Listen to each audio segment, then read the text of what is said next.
ঈদের দিনও সকালবেলা, আমি ঈদের দিন আজ ঈদ ফজরের নামাজ পড়ে আমি টেইলারের দোকানে দাঁড়ায় ছিলাম। আমার পাঞ্জাবিটা তখনও সেলাই হয় নাই। আমি ঈদের নামাজে যাব কিভাবে? আমি সেই অভাবের সংসারে বড় হয়েছি।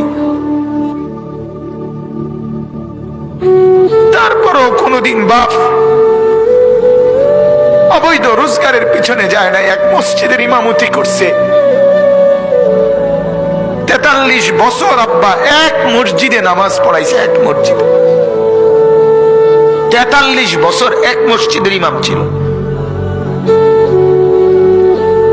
আমার বাপ।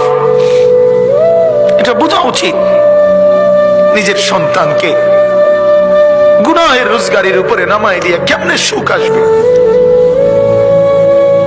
নিজের ঘরে হারামের সুদের টাকা, ঘুষের টাকা, চুরি টাকা, ডাকাতির টাকা, ওজনে কম দিয়ে ঠকবাজি করে, প্রতারণা করে, মিথ্যা বলে, ধোঁকাবাজি করে, নেশার সামানা বিক্রি করে, মদের উপকরণ বিক্রি করে, জুয়ার সামগ্রী বিক্রি করে, মানুষকে ঠকাইয়া প্রতারণা করে, মিথ্যা বলে যে টাকা আপনি ঘরে আনলেন, আপনি অনেক মানুষকে কষ্ট দিয়ে আপনার ঘরে সুখ আসবে কেমনে বলে?